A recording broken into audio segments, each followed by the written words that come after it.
again, welcome to my vlog. I'm here in sunny Cyprus again on holiday. I did want to film the video outdoors, but it's very windy today, so I thought I'll do it indoors instead. You're probably wondering why I come to Cyprus a lot. Well, my wife is from Cyprus, so we've got lots of friends and family here. Plus I love coming to this island, so I try to come here about 3 times a year. This summer I've stayed 7.5 weeks, which is a long time. A lot of people tell me, what do you do in all that time, lazing around? No, I do a lot of work. I'm a workaholic, so I can't just sit and do nothing all day. I catch up on my admin. If I've got no work to do, then I'll study. I'm always wanting to learn something, or doing my hobbies, play saxophone. Plus also keeping up with my fitness. I do a lot of fitness exercise, plus practice Taekwondo. And I try to practice all my patterns each day, from Chonji to Tongil. So I do that almost every day, all 24 patterns. So I prepared a little montage for you to show you the sort of exercises I do while I'm here in Cyprus. I practice a little bit of weight training, not too much because I haven't got many weights here. I tend to do more when I'm back in London.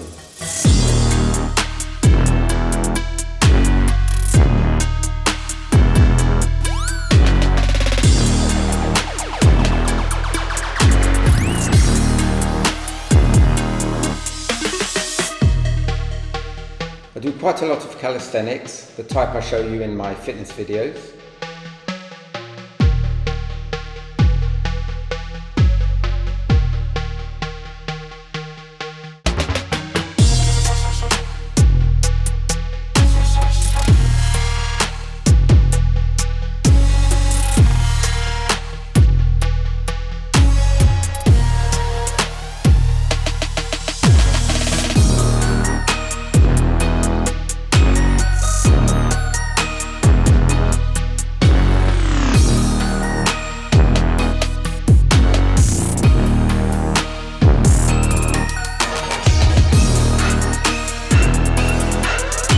And I also practice yoga. I've been doing yoga almost as long as I've been doing Taekwondo, but I don't consider myself a grandmaster in yoga. Quite the opposite, more like a beginner. I don't just do yoga for the flexibility, I do it for my general health and well-being.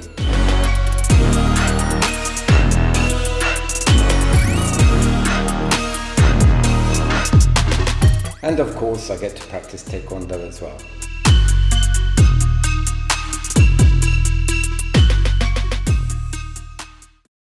I don't go to the beach that often, but when I do, I like to swim a lot and relax. And it gives me a chance to do some more rock breaking, like I showed you in a previous video. I've still been doing my forging on the rock. Last time I showed you, I keep hitting this rock, but just a word of warning, you don't want to be hitting solid objects with full power. You can get an injury that way. When I do this, I'm holding it with one hand, so when I hit it, it just springs back a little bit. That softens the blow. And also, I'm not doing full power. I'm just getting used to hitting it, so you learn how to tension the hand, and it does toughen up the tool. Okay? So don't use full power. And this is a very important part of training. It's called dalyon, forging. Normally you do it in a forging post, which is very flexible. It's a good idea to practice. But it's a very important part of Taekwondo. Those of you who studied the encyclopedia may have read about the composition of Taekwondo, which involves fundamental movements, dalyon, forging, patterns, sparring, and self-defense. General Che, being a military man, he's likened this to a soldier's training. The fundamental movements is like the soldier's basic training. The dalyon, forging, is the maintenance of equipment. The pattern is the platoon tactics. The sparring is like field exercises in simulated combat conditions. And the self-defense is the actual combat. So dalyon, maintenance of equipment, is very important, and it's something that a lot of people miss out. And partly this is because many students don't actually practice power breaking, and it is a very important part of Taekwondo, because where else are you going to really test your full power? But of course it has to be done cautiously, carefully, so you don't injure yourself. So here's a video of me in the beach. Petra de Romeo, the birthplace of Aphrodite. Very beautiful place.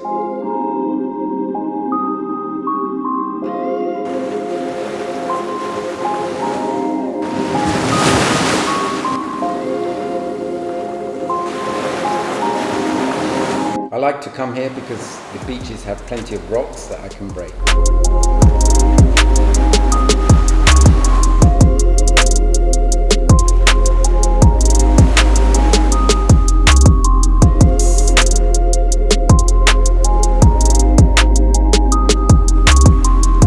I've got to practice breaking plenty of rocks the easy way and also the harder way.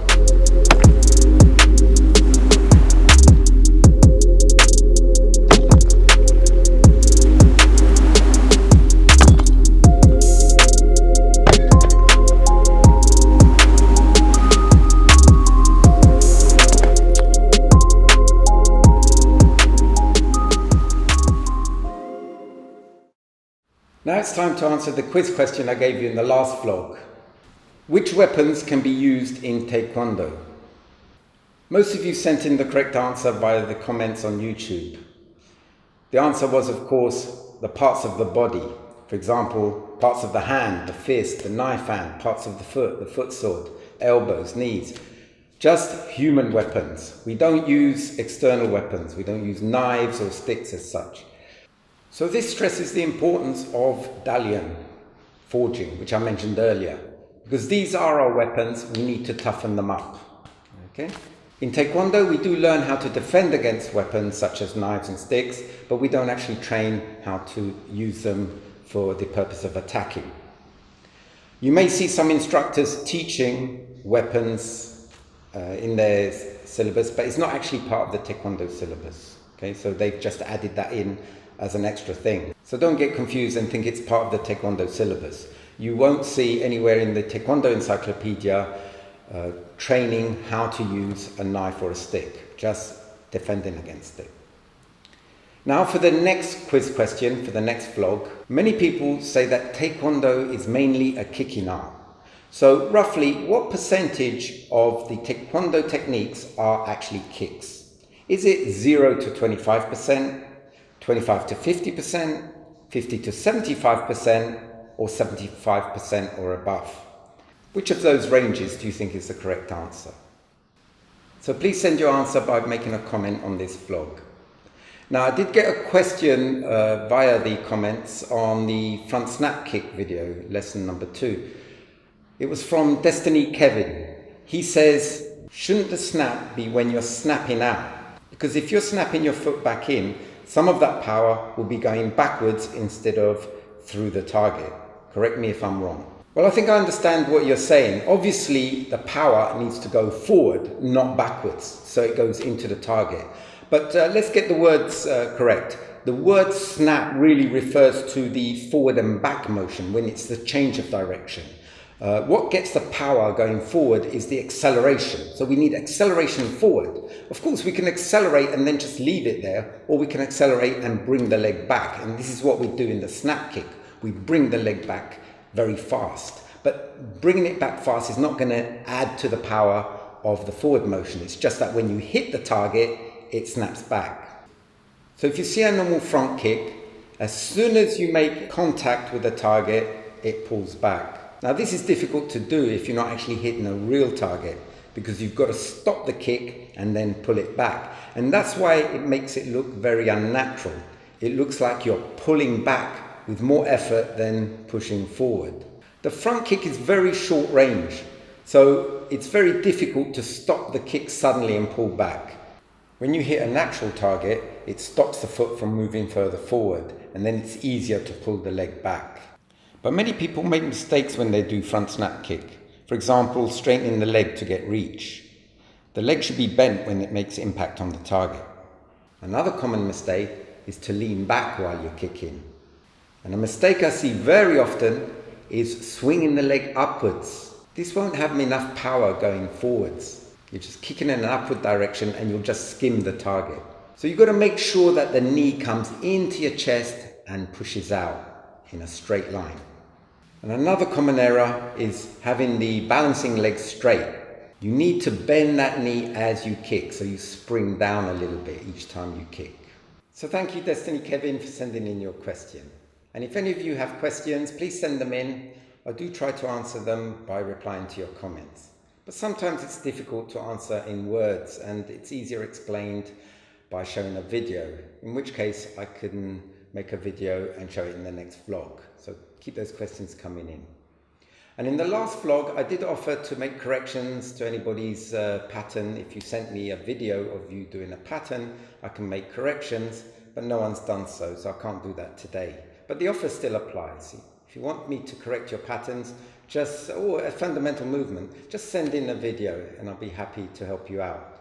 I know a lot of you will be too shy to have your techniques and patterns displayed on YouTube, but if any of you are brave enough, don't worry, I'll be nice to you. No negative criticisms, just constructive criticism to help you out. So that's it for today. Thanks for watching. Hope to see you next time.